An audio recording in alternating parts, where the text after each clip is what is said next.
Hey guys, how's it going? It's Harold here. Hope you guys are doing well. You can also call me Firdaus. It's my Muslim name. And I would like to wish all my dear brothers and sisters in Islam, Assalamu alaikum warahmatullahi wabarakatuh. So today why I'm sharing this video is because I've seen a lot of Muslims who have just newly embraced the religion shared their stories online, and I was really inspired to share my story as well. And I hope that through my sharing, many reverts or converts out there will also share their story. I hope that for those who are also looking at the religion through my stories will also come to see the beauty of Islam.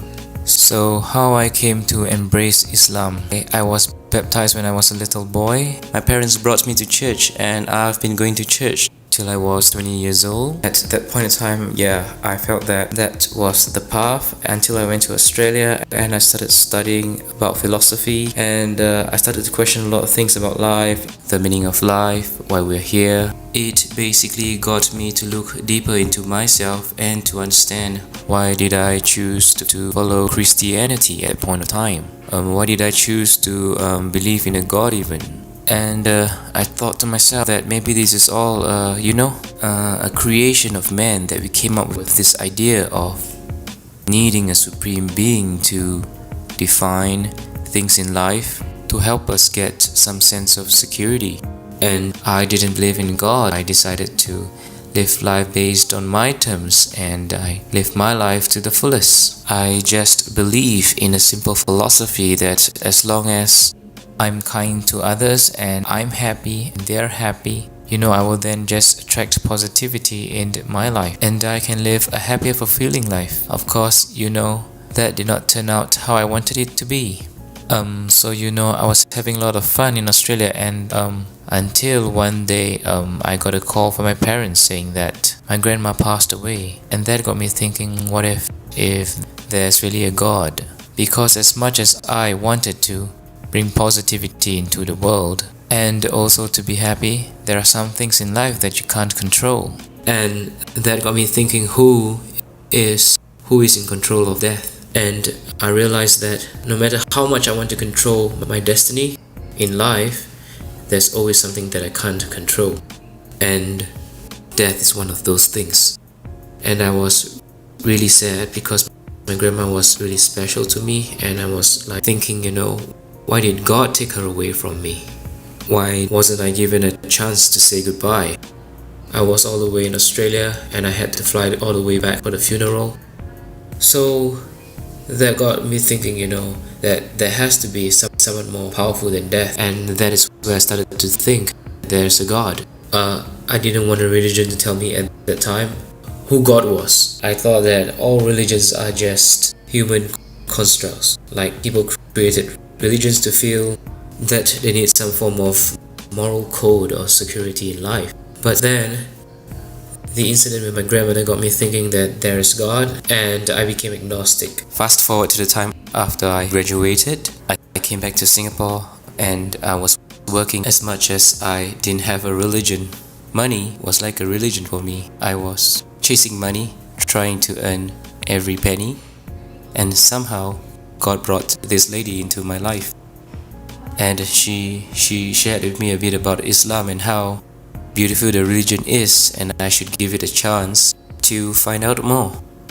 She's quite an attractive girl, so I wanted to get to know her better, and so I thought, okay, why not just give it a shot and learn more about the religion, and maybe I can get her to see from my point of view how the religion is flawed. That was how arrogant I was. So I went to Darul Akam, which is the Muslims Converts Center in Singapore, and I was given a basic introduction to Islam. And during that time, the girl that I was dating, she basically told me to write down any questions that I have and to ask the teacher at the end of the class all my questions, and he would be the best person to advise me. So I wrote it down, I gave it a shot. At that time, the teacher was Ustad Saiful Rahman. He was very logical, he was rational, he gave me really logical reasons. I was expecting something else. I was expecting something like just believe, close your eyes and believe and have faith, something like that. but it wasn't like that. It really made sense to me. But I didn't want to immediately embrace Islam. There's a lot of changes that I had to make, like lifestyle. I had to fast during the month of Ramadan. I have to only eat food that is halal. And I asked myself I should just do more of my research and find out more. So I went for more classes and asked more questions. Before I began my journey to discover more about Islam, I told this girl that I was dating that if this does not turn out well, I hope we still can be friends. But I will let you know as soon as possible. I don't want to keep you waiting for me. And I hope that, you'll understand if I don't think the religion suits me. So she said, yeah, she totally understands. But she said I should give my 100% to go find out more about the religion, to ask all my questions, to come with a humble heart, and to truly want to find out about the meaning of life, truth. And I think, yeah, that is what I've been searching for my whole life. I wanted to know what is the meaning of life, why we're here, the purpose and everything. So then the month of Ramadan came. It's the fasting month for the Muslims. And I thought, okay, since if I ever want to know this lifestyle is going to suit me, I should really give fasting a shot. Maybe if I give up halfway, and then that's it, I won't waste time and I can just tell her we should go our own way, but we can be friends. So I tried to fast, and surprisingly, I did the whole 30 days of fasting. And somewhere nearing the end of Ramadan, I had a dream. This is really actually the turning point. I dreamt that I was walking towards someone who seated in the middle of the living room along a hallway. I was walking towards him, and he was sitting there patiently smiling. He had this radiant light. I could tell that, he's just a person and a kind soul. And he was just smiling at me directly, and he said, "Brother, when are you going to be part of the family?" And I woke up. Initially I thought, this been studying too much about the religion, I might be getting my head too far in that it's probably acting out in my dreams. But on the same day, I had a friend call me out for dinner. His name is Ibrahim, and that's when I had dinner with him, and he said, "Hey, I heard that you've been going to that Muslim convert center, studying about the religion and understanding about Islam. So when are you planning to be a Muslim, brother?" So I thought this must be a coincidence, Just when I had a dream and my friend asked me out for dinner and he asked me the same question, I was still quite stubborn, thinking that this is just pure coincidence. And I went on with my daily life, but the same dream happened again. And this time I remember the exact day and time. It was a Saturday morning around 9:30. I had the same dream and I woke up and I said to myself, "No, this can't be happening again, it must be something. Or someone is telling me something." And I decided at that point of time to test God. I said a prayer before I started to ask for directions in life, So I sat down, I just closed my eyes. I put my hands together like this and said, "Dear God, I know you exist and you're the most powerful, and you can make anything possible. Because I truly and fully believe in your supremacy and power, you can most certainly show me the way in life and the truth. And I seek your infinite wisdom and power to show me the way. Please, with all my heart, I sincerely seek your help in this. Please, let me know if, is Islam truly the religion for me? Or should I just go back to being who I was?" I said, "I'm going to test you. Unfortunately, I'm going to take a Bible and a Quran and put it beside me. I'm going to randomly flip those pages 3 times. And the first thing that I see, it has to be crystal clear, a message for me, saying to me, this is the truth, this is the way, this is who you should follow. It has to be that simple." So I'm going to start with the Bible because that's where I started. I was baptized, so I'm going to start with the Bible. So I picked up the Bible and I randomly just flipped the page. It wasn't the first page, it was somewhere in between. And it just did not tell me a very clear picture. I had to decipher and to read everything in between and come to a conclusion and all. I said, okay, this is not what I want. I want something clear, like this is it, So I closed the book and I randomly flipped the next page, like somewhere in between, a few more pages down. It's totally random. And again, I did not see an answer. So I did 3 times. 3 times and I wasn't given an answer. I put the book aside and you know what? It's time to give the Quran a chance to tell me. Next thing I did was I randomly closed my eyes and opened the book. And the first thing I saw was this verse from Surah Al-Hajj, verse 54. أعوذ بالله من الشيطان الرجيم بسم الله الرحمن الرحيم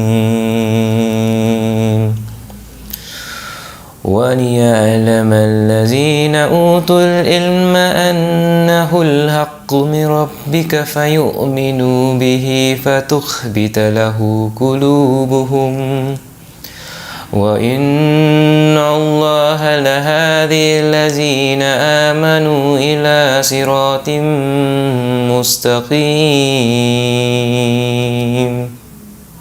So basically it says, and so those who were given knowledge may know that it is the truth from your Lord, and therefore believe in it, and their hearts humbly submit to it. And indeed is Allah, the guide of those who have believed to a straight path. I thought maybe it's just still a coincidence, I was kind of like in a state of denial. And so I closed the book and I randomly opened up another page of the book, and it's totally from another chapter altogether. My eyes set on the next verse, and it's Surah, which is chapter 41 and verse 53. أعوذ بالله من الشيطان الرجيم بسم الله الرحمن الرحيم سنريهم آياتنا في الآفاق وفي أنفسهم حتى يتبين لهم أنه الحق أولم يخف بربك أنه على كل شيء شهيد. We will show them our signs in the horizons and within themselves until it becomes clear to them that it is the truth. But is it not sufficient concerning your Lord that He is over all things a witness? Just paraphrasing what he's saying is like, have I not shown you the signs in the world? Do you still want to question who is your Lord? It was like the second verse was responding to the first one. It's almost like He was speaking directly to me, like God was speaking directly to me. So I felt a shiver down my spine, and I was kind of afraid and at the same time amazed, from that test. And I was then quickly apologized and said I was sorry. I'm sorry for testing you, Lord. But could you please forgive me and accept me as one of your believers? It was like a tremendous feeling of a wave of tears that came straight from inside your heart. Suddenly all that guard is down, and I felt His presence was just there, and it was there all along.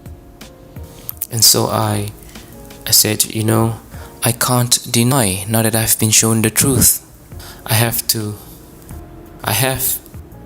take a step forward,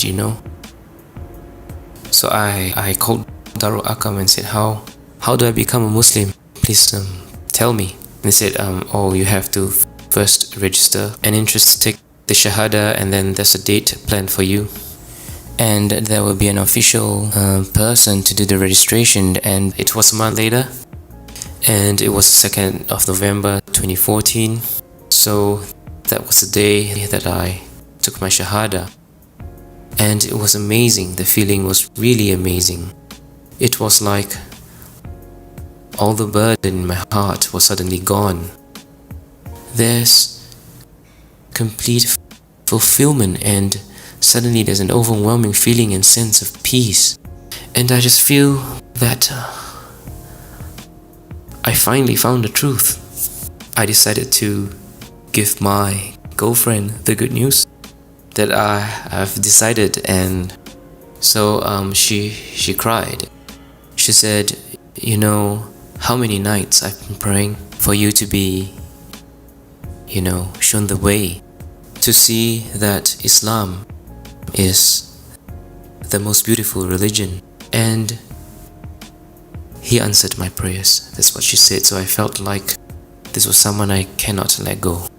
This is definitely the goal that was meant for me, that God had probably put her in my path to show me the way back home. And it was truly amazing. Yeah, I think we've come to the end of the sharing. I hope you enjoyed my story.